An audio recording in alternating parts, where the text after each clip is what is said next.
There was a boycott and a great deal of pressure by pro-Israel organizations against NPR, saying that NPR was pro-Palestinian.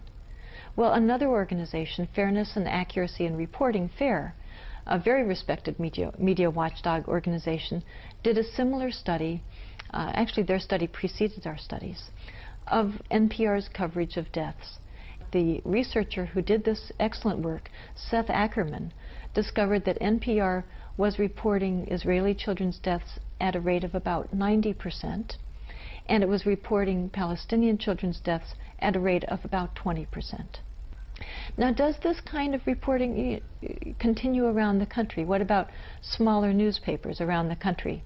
We found that typically the reporting actually gets even worse in other publications, partly because many of the deaths of Palestinians are reported in the very last paragraphs of newspaper reports. And so naturally, when a newspaper is cutting a long news report, they cut out a lot of the Palestinian deaths. In some cases, for example, with the San Francisco Chronicle, which used to be my newspaper, we discovered cases, however, where there were deaths reported of Palestinians. In one case of a 9-year-old boy who had been killed. The death was reported in the news story, as I recall, in about the 3rd paragraph in the wire service report. The San Francisco Chronicle foreign desk had cut out that paragraph of the report they printed in their newspaper. So we've discovered, for example, with a 6-month study we did of the San Francisco Chronicle headline coverage of this conflict, that they were reporting on Israeli children's deaths at a rate 30 times greater than they were reporting on Palestinian children's deaths. Another small newspaper, also in California, that's where I'm from, but I'm finding these are typical. We've done these studies of Connecticut and Oregon as well. But for example, with the San Jose Mercury newspaper, we did a study of their front page coverage, because again, front page coverage is very significant. And we discovered that they had in fact reversed the reality on the ground. In other words, their headlines made it appear that more Israelis were being killed than Palestinians, and in fact by a great percentage. This is just extraordinary when you think about it. Consider if the Mercury News or our networks had reported the World Series backwards. Imagine if they had reported the winner to be the loser, and vice versa. They would be the laughing stock around the country. Everyone would notice, you know, late night comedians would be making jokes about it. Here we have a situation of life and death with this kind of error being committed daily, and no one is even noticing it. Now again, let's look at what this omission entails, because mainly what we discovered was omission. And of course, we all know the most effective lying is lying through omission, because no one even knows what's missing. So by omitting so many of these deaths, it also omitted what was the cause of their death. What were these people like? What was going on? We discovered that in looking at children's deaths, we especially looked at the first month and collected the data we could gather on the Palestinian children who had been killed in that first month. Keep in mind that in that first month there had not been a single suicide bombing in Israel. There had not been a single roadside bombing. There had been no bombing. Not a single Israeli child happily had died yet in this conflict. And yet we found that child after child after child in the Palestinian territories had been killed. And as you'll notice, as you look at these reports, the largest single cause of their death was gunfire to the head.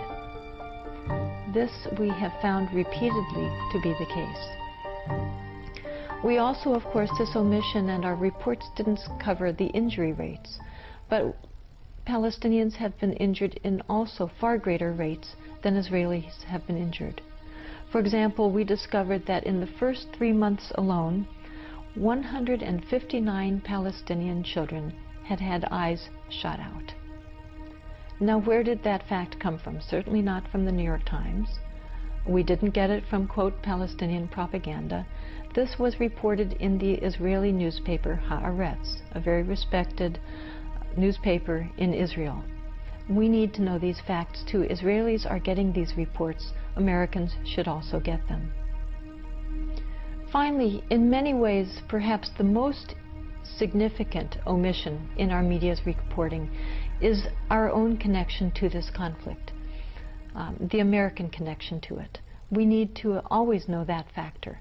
And it turns out that unlike my initial impressions, it seems so long ago now, 5 years ago, where I thought this conflict was basically irrelevant to me, that I didn't have much to do with it, I've learned that Americans are major players in the Israeli-Palestinian conflict because we give over $10 million per day to Israel.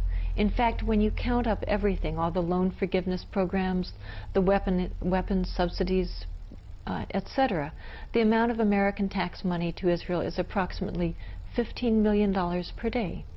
Now, if this sounds like a lot, that's because it is. It's off the charts of our foreign expenditures abroad.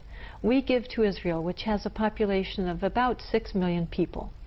That's the size of the San Francisco, the Bay Area, for example. We give them more than we give to all of sub-Saharan Africa put together. This is a very important statistic to know. We give more to Israel than we give any other nation on earth. Why don't more of us know this? Are we just lazy, self-absorbed people? I don't think Americans are that bad. I think most of us try to do a good job. And those of us that try to read our New York Times, listen to our network news coverage, it turns out that they are not reporting this. We did a study, for example, of the San Francisco Chronicle. During 6 months of reports, we found that the Chronicle had run many, many news stories on this important topic. In fact, you would have thought it was ample coverage. They were running more news stories on Israel-Palestine than some local issues of great importance. And yet we counted up how many times the Chronicle had even mentioned U.S. aid to Israel, and found that out of that over 250 stories, they had only mentioned aid to Israel 3 times, usually in the last sentence of a story. And how many times had they given the full, accurate figure of the amount of aid that goes to Israel? We found they had never once done that.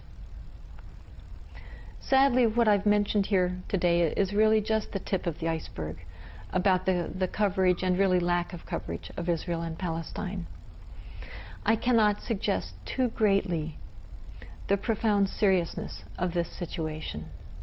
This is potentially an apocalyptic situation, as we see tragic war in Iraq, the discussion of perhaps warfare, certainly sanctions against Iran, against Syria. This is promoting regional instability of the greatest danger to the region, to all people in the region, to the entire world, and certainly to Americans as well. We need drastically better coverage and fuller coverage of what's going on. We need the full facts. Our children, I feel, I have 3 children, I feel that our children are being placed at serious risk by American policies. Now, other Americans can and should draw their own conclusions, but they cannot draw informed conclusions without having full, unbiased information. And we're not getting that yet. We won't get that until we all demand it.